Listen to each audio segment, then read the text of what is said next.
Happy Sunday, everyone. Just wanted to hop on and just tell you a little something that's on my heart today. Just got home from church, and actually the message was really good today, and it was something that I've been kind of thinking about it a lot myself. So the message was basically, in a nutshell, was about how going to church on Sundays really is not enough. Like, we should be able to go to church on Sundays, and when there is no church, we should still be the church. And people that we come across, whether we're in Dollar General or at Walmart or wherever we're at, they should be able to actually see Jesus in us, that we should be able to represent the Lord. And so I wanted to share with you a little something that's may not mean anything to you, but it did to me. So I was thinking about this actually. I spend a lot of times outside. When I'm out in nature, it just gives me a time to think about things. And so this is just a little analogy that I kind of thought about.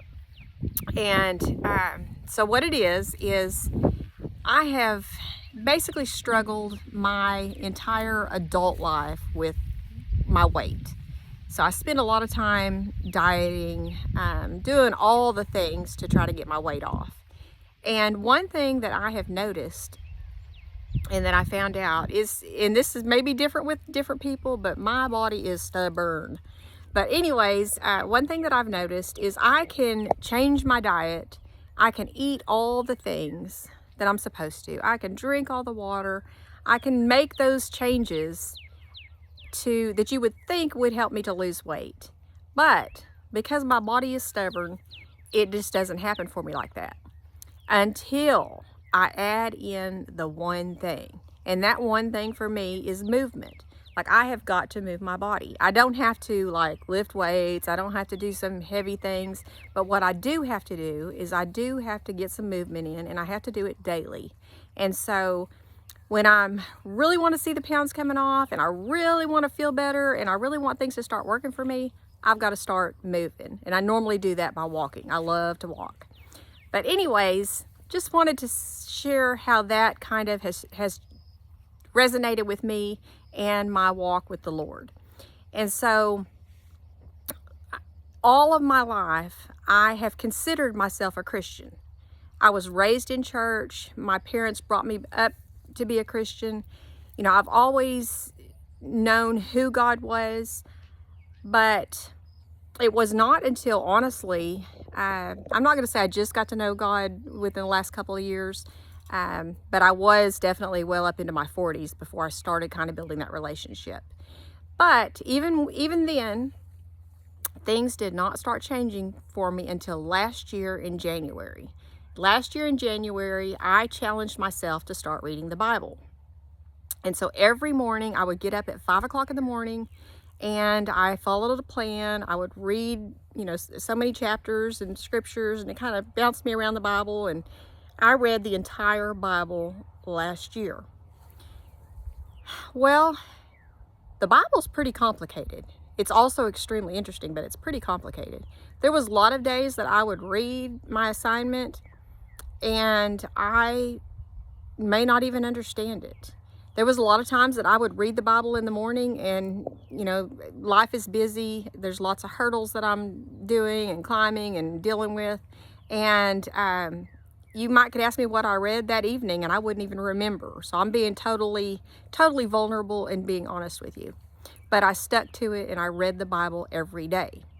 And I always felt like every time I opened the pages of the Bible, something that I was reading, whether I understood it all or not, something would jump off those pages, and it would touch me just the way I needed to. I would always get something out of it.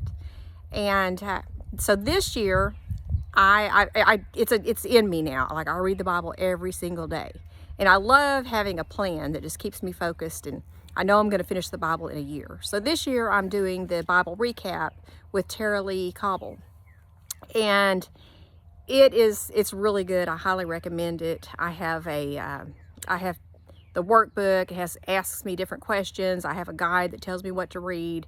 It's really amazing. I highly, highly recommend it, because this year I'm actually studying more than I did last year. I'm answering questions, I'm digging deeper, but there still is times that I don't really, you know, absorb everything that I probably should. Every time I read it, there's something different. But what I have learned is that the Bible is the living word. When you are actually reading the pages of the Bible, things jump off the page, things that the Lord speaks to you. The Lord lives inside of you, and the Lord changes your life. And so what I'm trying to say, and how I'm making that analogy, is that even though I claim to be a Christian and I claim to know who God was, the one thing that I changed in my life that I highly recommend everyone do is I began to read the Word. And every day I read the Word, and I start every morning reading the Word. And now it's my favorite time of the day. Getting up, reading the Word, having coffee with Jesus, it changed my life. And so how it's changed my life, let me tell you. I'm a different person. I approach things differently. I think about things differently. I think about, what would Jesus do? I think about, am I making Jesus proud? When things used to upset me and I used to really, really get upset or emotional, I don't do that anymore, because I know the Lord is with me. He's with me all the time. He truly is where the joy is. And until you really start spending that time with Him every single day, you can't know that. And you don't know what you don't know. So I just want to encourage you to make that one change. As in with the weight loss, the change I had to make, I had to start moving. And then I started seeing a difference in my body and the way I felt and the way I carried myself. Same thing goes with the Lord. You can go to church every Sunday. You can go to church every Wednesday. You can go to church every day that the doors open. But if you have not read that Word and you have not accepted the Lord into your heart and started building that relationship with Him, you're not going to fully know Him, and you're not going to fully experience the love that God has for you.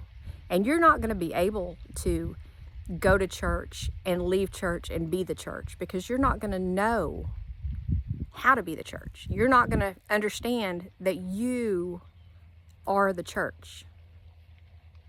And I hope that whenever I do see you at Walmart, or I do see you at Dollar General, I hope that you see the Lord in me. I'm still struggling. I still don't know it all. I'm still learning every single day. But that is one major goal that I have in my life, is to always put Him first. Give Him all the praise, and to show Him always that He is worthy. Okay. Now, of course, since I'm making a video, I do have to share. I am a Park Lane stylist. I love my jewelry. I want to share what I have on. So these are the couture earrings. They are really super blingy. I love bling. I am also wearing my worthy ring. I wear it almost every day. Love it, love it, love it. He is worthy, and I love that constant reminder. It just reminds me when I see that He is worthy of all things. On my neck, I am wearing this blue one, is part of the April Sparkle box. I loved her. She came with earrings. I'm just wearing the necklace today. And I am also wearing 2 strands of my Aspen necklace. This one just has the little gold beads. I love how Park Lane always puts a little extra detail. I love this one little ball here that's got bling on it. Super cute. And then this is the other strand that goes with Aspen, with all the little charms on it. Got some little extra bling. Love that one. This one has mother of pearl. Super cute. And then this has absolutely become my favorite necklace, and I shouldn't even show it to you because I don't think it's even available anymore. And I believe this one was a free gift with purchase right at Easter time. And this one is called Serene. It is an absolute gorgeous cross. Like, it's so detailed. I love it. And look at the chain. I mean, this chain is to die for. So pretty. But I have lots of faith-based jewelry from Park Lane. I love all my crosses, but I will have to tell you, this one is my favorite. I hope you were able to grab yours. Whenever we have those little style drops, boy, if you see something you like, you got to grab it because they don't last long. On my arm, I am wearing the first 3 strands there closest to my fingers are part of the April Sparkle Box. Sparkle Box is amazing, y'all. It was $59 and you get the necklace, the 3 bracelets, and then I got a pair of earrings. This is not them. They are turquoise and super cute. They have a little dangly hearts on them. Gorgeous. But anyways, $59 and it's a $240 value. I get it every month. It comes on the 1st. I absolutely love it. But there's also a couple different levels that are less than that. There's a $24 level where you get 1 item and a $39 level where you get 2 items. But anyways, I highly recommend Sparkle Box. Super cute. A lot of fun. Then I'm also wearing the other gold strands on there are my Zoe. Zoe has 10 strands. I'm only wearing 4. I'm wearing the gold. But she also comes with silver and hematite. And then if you can see that turquoise bar there, very, very cute. That is Kai. She's set in gold, but she is turquoise. I love her. And right next to her is another bar that's got some bling on it. That is Goldie. And I got that one. It was just a special gift for one of the trainings that we had with our national director and the CEO of Park Lane. And then I also I'm only sharing this one because it's absolutely gorgeous. This is called the Flare and it's gold, kind of resembles a slinky. I wear this almost every day. I love it. Shouldn't share it with you because it's not available anymore, but I do that just so you'll know. If you see something that you love, don't sit on it because they go so fast. I've learned that the hard way with several things. But anyways, you guys have a super, super fabulous Sunday. And I would love to be your Park Lane stylist. If you need anything, hit me up. But even if you don't, I'm glad that you're here. I hope you're hearing my video, and I hope that you will start reading your Bible. Have a fabulous day.